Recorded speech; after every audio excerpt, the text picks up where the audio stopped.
Fund को जब हम क्लासिफाई करेंगे तो हम दो भाग में क्लासिफाई कर सकते हैं, एक अनरेस्ट्रिक्टेड फंड और दूसरा रेस्ट्रिक्टेड फंड। अनरेस्ट्रिक्टेड फंड मतलब वो फंड जिसका उपयोग करने में कोई रोक टोक नहीं है, किसी भी मद में उन फंड्स का यूज किया जा सकता है, उसको कहते हैं unrestricted fund. The fund which is not restricted to use, ऐसा फंड, ऐसा कोष जिसको यूज करने में कोई प्रतिबंध नहीं लगाया गया है, जिसे यूज करने में, जिसका उपयोग करने में किसी भी प्रकार का प्रतिबंध नहीं है, उसको कहते हैं अनरेस्ट्रिक्टेड फंड। यानी कि ऐसा फंड जो रेस्ट्रिक्टेड नहीं है। Example of unrestricted fund is the capital fund. Capital fund, it is the main fund of the NPO business, it is the main fund, capital fund. इसका दूसरा नाम होता है general fund. Such type of fund is not restricted to use. इसके उपयोग करने में किसी भी प्रकार का प्रतिबंध नहीं है, इसे किसी भी मद में उपयोग किया जा सकता है। These are the unrestricted fund. When we talk about the restricted fund, restricted, as it clear from its name, restricted fund, those fund which is restricted to use, ऐसा कोष जिसका उपयोग अन्य मदों में करना प्रतिबंधित है। ऐसा कोष जिसका उपयोग किसी अन्य मदों में किया जाना पूरी तरह से प्रतिबंधित है, उसको कहते हैं रेस्ट्रिक्टेड फंड। जैसा कि मैंने कल चर्चा किया था रेस्ट्रिक्टेड फंड के बारे में। ऐसा फंड जिसे किसी अन्य मदों में उपयोग किया जाना पूरी तरह से प्रतिबंधित है। प्राइज फंड का उपयोग सिर्फ प्राइज दिए जाने के मदों में ही किए जाएंगे। प्राइज से संबंधित मदों में प्राइज फंड का उपयोग किया जाएगा। टूर्नामेंट फंड का उपयोग सिर्फ टूर्नामेंट के आयोजन में ही किए जाएंगे। क्लियर? स्पोर्ट्स फंड का उपयोग सिर्फ स्पोर्ट्स के आयोजन में ही किए जाएंगे, उसका उपयोग किसी अन्य खर्चे में नहीं किए जाएंगे। अन्य खर्चे के लिए स्पोर्ट्स फंड का उपयोग नहीं किए जाएंगे, पूरी तरह से रेस्ट्रिक्टेड है। Clear? These are the restricted fund. Restricted fund में आ गया गवर्नमेंट ग्रांट्स।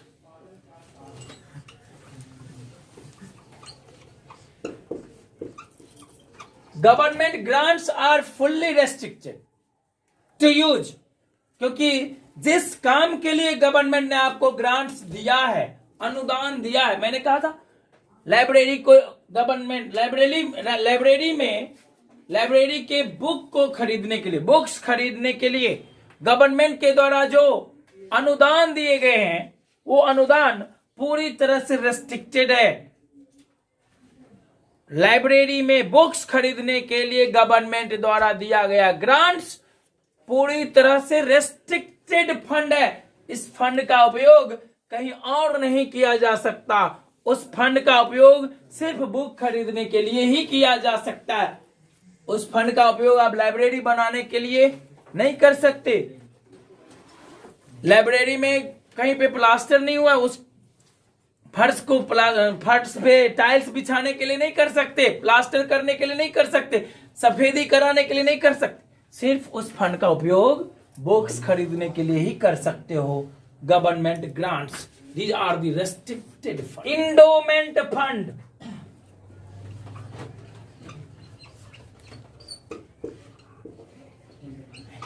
ये एक प्रकार का फंड है जो पूरी तरह से रेस्ट्रिक्टेड है, जैसे gift.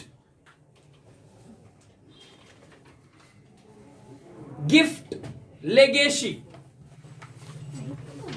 Do you know about legacy? वसीयत। लेगेसी को हिंदी में कहते हैं वसीयत। वसीयत यानी कोई संपत्ति ऐसा है, किसी व्यक्ति ने उस ट्रस्ट को दान में दे दिया, वसीयत लिख दिया, अपना वसीयत लिख दिया, उसको दान नहीं कहो, उसने अपना पूरा संपत्ति वसीयत के रूप में उस ट्रस्ट को लिख दिया, क्योंकि उन्हें यह पता है कि यह ट्रस्ट मानव कल्याण के लिए काम करती है। और किसी व्यक्ति ने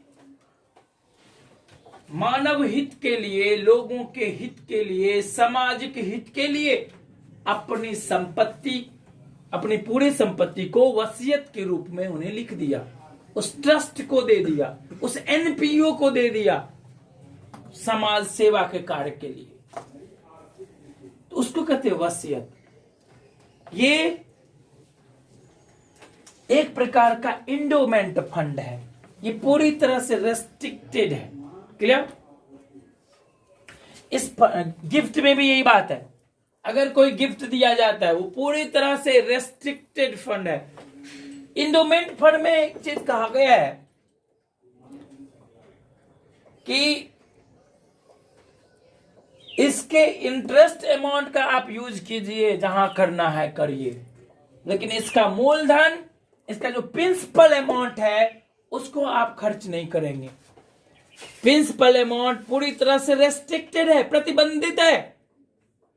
इससे जो भी ब्याज आएगा, कमाई होगा गिफ्ट के, मान लीजिए गिफ्ट 10 लाख का किसी ने दिया, अब गिफ्ट को आपने बैंक में एफडी कर दिया 6% की दर से, तो 6% एफडी हुआ, साल का कितना कमाई हुआ? 60,000 रुपीज। ये जो 60,000 रुपीज इंटरेस्ट आया एफडी से, गिफ्ट का इनकम था ना, गिफ्ट था ना, वो इंडोमेंट फंड था। सिर्फ 60,000 रुपीज को कहीं भी किसी भी मद में यूज कर सकते हो, बट 10 लाख रुपए को आप खर्च मत करोगे, नहीं करोगे। 10 लाख रुपए को आप खर्च नहीं करोगे। Restricted to use under endowment fund, the principal amount is always restricted to use, only we can use the interest amount. The example of endowment fund is what? Legacy, gift, etc. Clear? Endowment fund का example क्या होगा? Legacy, gift, etc. आगे बढ़े। In other words, we can say that if there is any donation given by the donor with condition, अगर किसी donor ने आपको donation दिया है, आपके संस्था को डोनेशन दिया है, और उसने शर्त लगा दिया कि मैं डोनेशन तो दे रहा हूं, लेकिन डोनेशन का जो मेन अमाउंट है, प्रिंसिपल अमाउंट है, आप उसको यूज नहीं करोगे।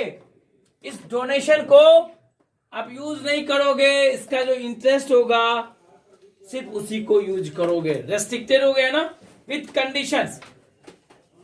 What is annuity fund?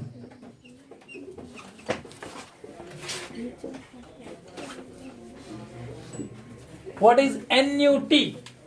जब नॉन प्रॉफिट ऑर्गेनाइजेशन के द्वारा किसी डोनर से एसेट्स रिसीव किया जाता है, और वहां भी कंडीशन है, एक कंडीशन लग जाता है, शर्त लग जाता है कि आपको एक निश्चित राशि हर महीने पे किया जाएगा,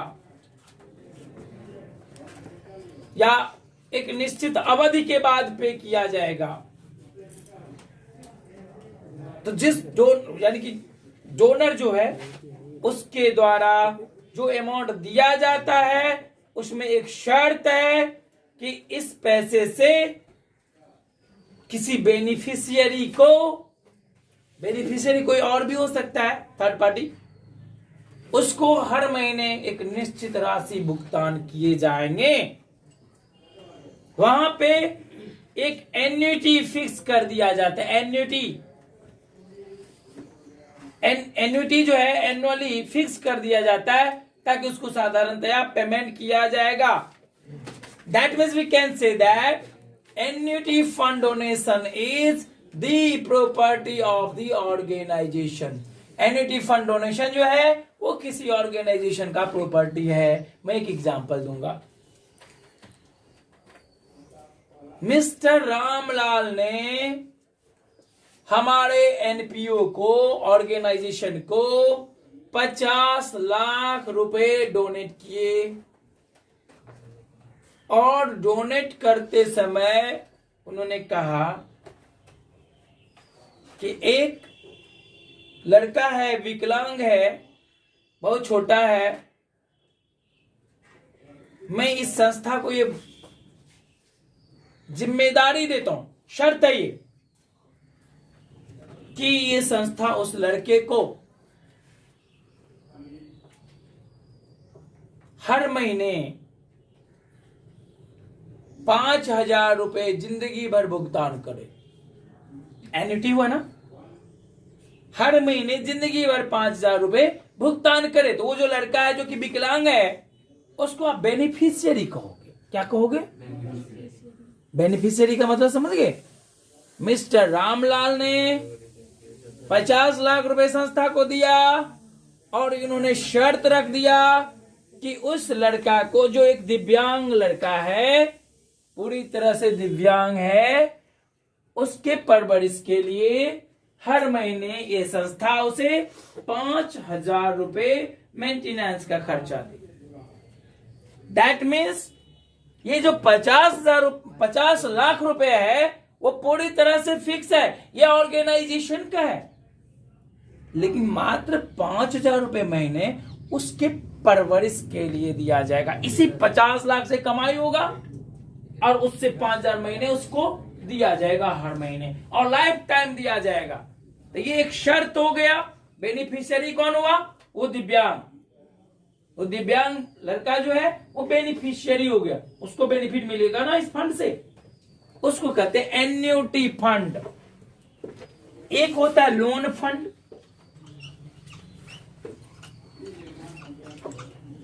लोन फंड एक ऐसा फंड है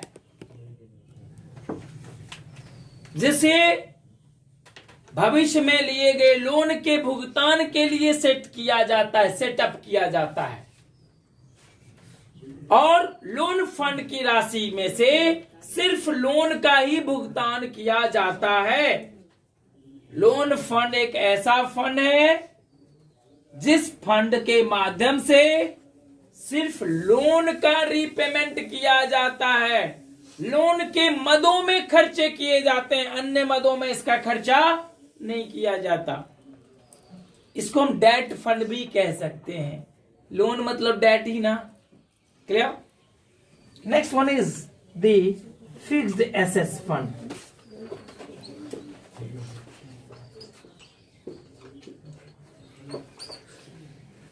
fixed assets fund, fixed assets funds are those funds which is raised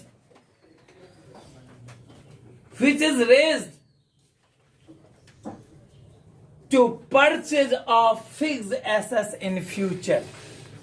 ऐसा फंड जिसको भविष्य में जरूरत पड़ने पर फिक्स एसेट्स को खरीदने के लिए क्रिएट किया जाता है, रेज किया जाता है, उसको कहते हैं फिक्स एसेट्स फंड। जैसे मशीन है, मशीन में हर वर्ष डेप्रिसिएशन होता है, 10 वर्ष के बाद मशीन का वैल्यू 0 हो जाएगा, यानी कि काम लायक नहीं रहेगा, और 10 वर्ष के बाद हमें फिर से एक नई मशीनरी की जरूरत पड़ेगी।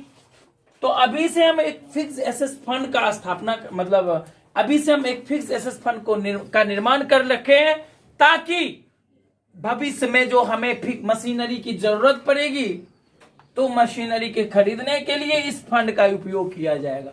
Machinery is the fixed assets, building is the fixed assets, land is the fixed assets, furniture is the fixed assets.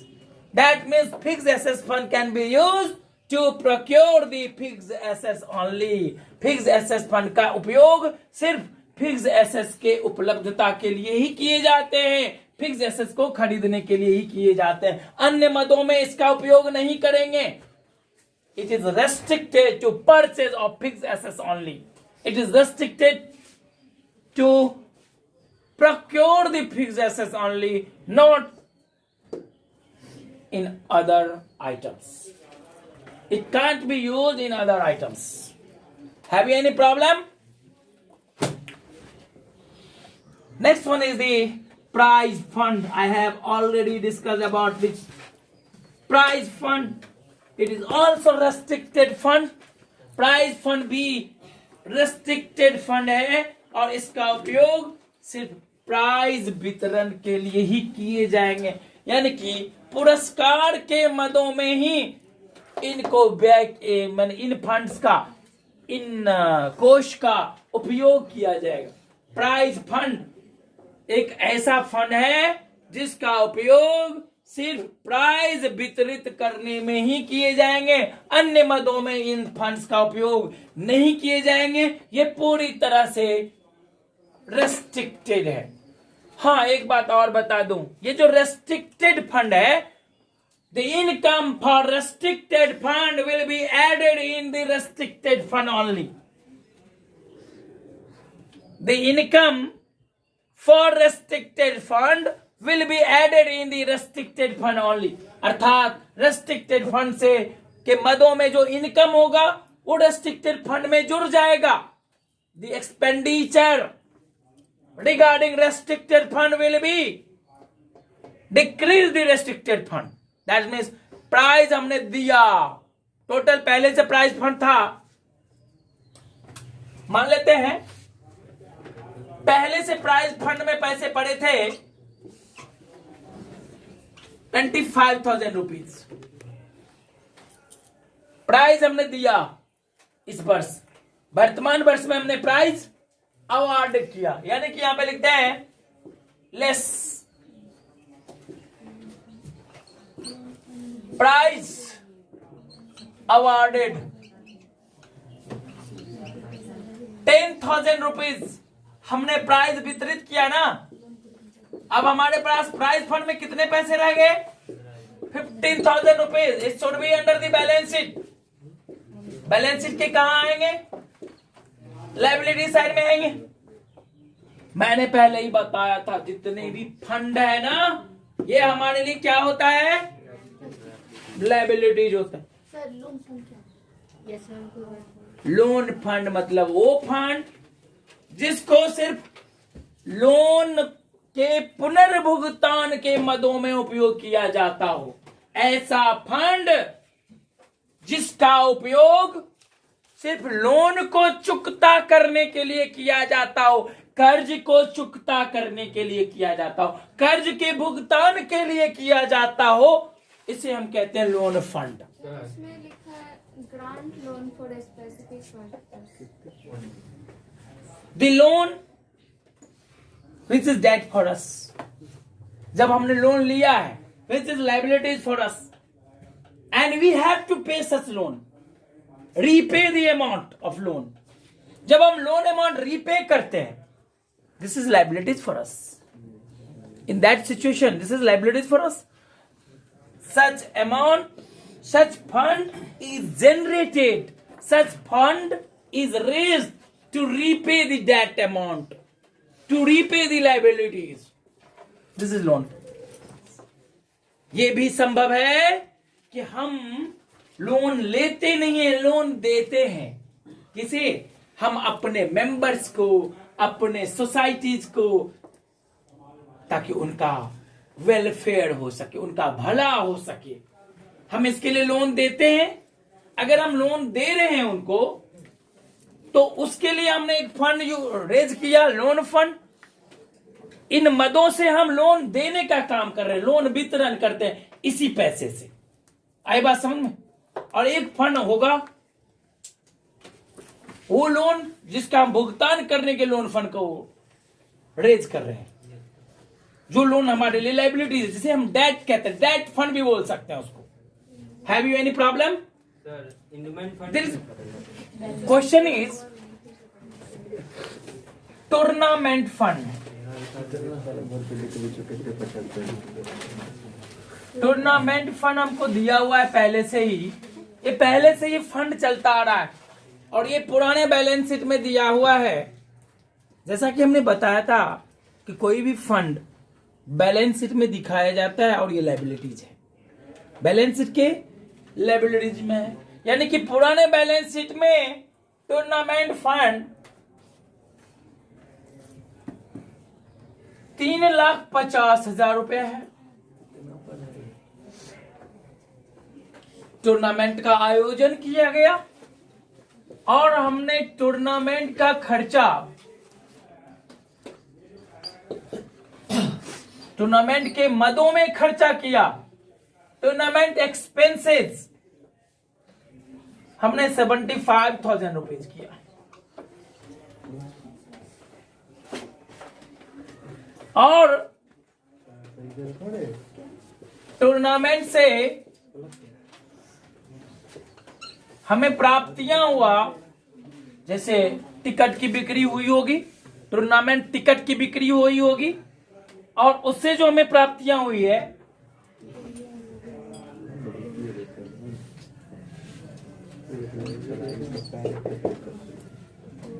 वो 1,20,000 रुपए की प्राप्तियां हुई। टूर्नामेंट टिकट के बिक्री से हमें प्राप्तियां 1,20,000 की हुई। अब नए बैलेंस शीट में हम टूर्नामेंट फंड का कैलकुलेशन कैसे करेंगे? पहले अब देखो यहां पे लिखेंगे कैलकुलेशन ऑफ टूर्नामेंट फंड। पहले से फंड कितना था पहले हम उसकी बात करेंगे। टूर्नामेंट फंड कितना था पहले से? 3,50,000। 3,50,000। कमाई कितना हुआ? 1,20,000 हम कमाए टिकट बेच के।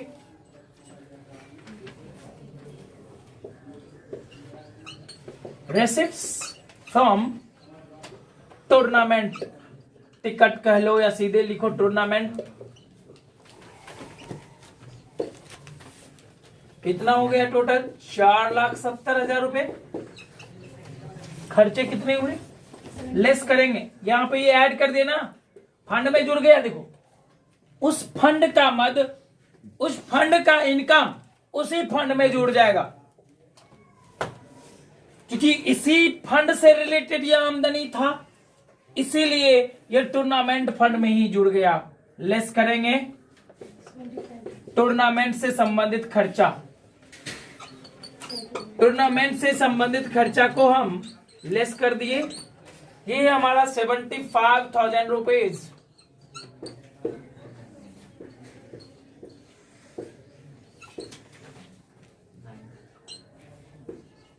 3,95,000 अब आपके पास टूर्नामेंट फंड में पैसे बचे। यानी कि ये टूर्नामेंट फंड का टोटल बैलेंस हुआ। अब ये जो न्यू बैलेंस शीट बनेगा, न्यू बैलेंस शीट के लायबिलिटी साइड में टूर्नामेंट फंड 3,95,000 आएगा, जबकि पहले कितना था? 3,50,000। पहले टूर्नामेंट फंड में 3,50,000 रुपए पड़े थे, अब 3,95,000 हो गए। ये बैलेंस शीट के लायबिलिटी साइड में हम लिखेंगे। कोई दिक्कत? किसी को कोई प्रॉब्लम?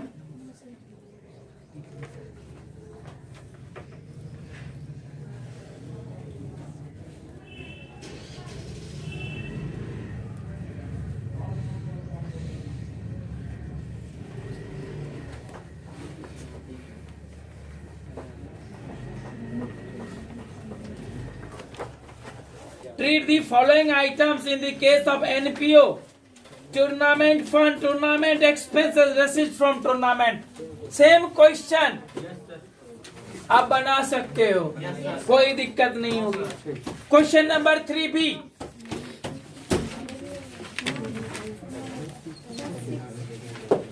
3B में कह रहा है a non profit organisation maintains its accounts on fund based accounting system. ये तो स्वाभाविक है, नॉन प्रॉफिट ऑर्गेनाइजेशन हमेशा फंड बेस्ड अकाउंटिंग ही मेंटेन करती है। आगे कह रहा है from the following information calculate the amount to be shown under the heading prize fund on the balance sheet. Prize fund balance sheet में दिखाना है, कैसे हमें ये नहीं कह रहा है कि प्रिपेयर बैलेंस शीट, हमें ये कह रहा है कि बैलेंस शीट में प्राइज फंड को कैसे शो करोगे। अगर प्रिपरेशन ऑफ बैलेंस शीट की बात की जाए तो पूरा क्लोज करेंगे लाइन खींच के, एसेट साइड और लायबिलिटी साइड बराबर होगा। लेकिन अगर कहेगा कि बैलेंस शीट में इसको कहां दिखाएंगे, कैसे दिखाएंगे, तो सीधा ओपन करके सीधा छोड़ देंगे। बैलेंस शीट में शो करना है, सिर्फ शो करना है, क्लोज नहीं करना, सिर्फ शो करना है बैलेंस शीट में। यानी कि यहां पे लिखते हैं बैलेंस शीट। कोई भी फंड कहां पे लिखा जाता है? बैलेंस शीट के लायबिलिटी साइड में। कोई भी फंड बैलेंस शीट के लायबिलिटी साइड में लिखे जाएंगे।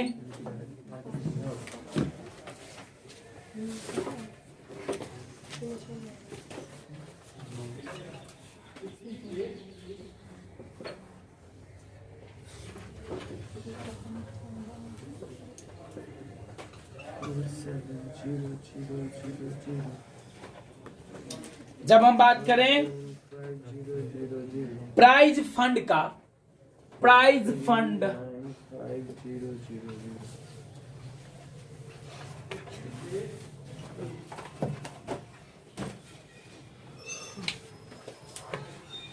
₹1,00,000, प्राइज फंड कितना है? ₹1,00,000। यहीं पे लिखेंगे प्राइज फंड हमारा है 1,00,000, पहले से चलता आ रहा था। अब कह रहा है क्वेश्चन में interest received on prize fund investment. हमने इस प्राइज फंड को कहीं इन्वेस्ट कर रखा था, उससे हमने ब्याज प्राप्त किया, तो इंटरेस्ट रिसीव्ड ऐड करेंगे ना, ये तो प्राइज फंड का ही मद है। Add interest on prize fund, ये तो आमदनी हो गया ना, इन्वेस्टमेंट। 10,000 rupees, 1,10,000 rupees. फिर क्वेश्चन में कह रहा है प्राइज अवॉर्डेड 25,000 रुपीज। हमने प्राइज दिया कितना? लेस कर लेंगे, प्राइज अवॉर्डेड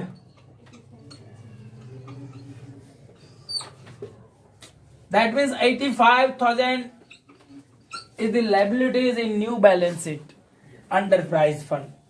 प्राइज फंड के अंतर्गत नए बैलेंस शीट में 85,000 रुपया लायबिलिटीज होगा।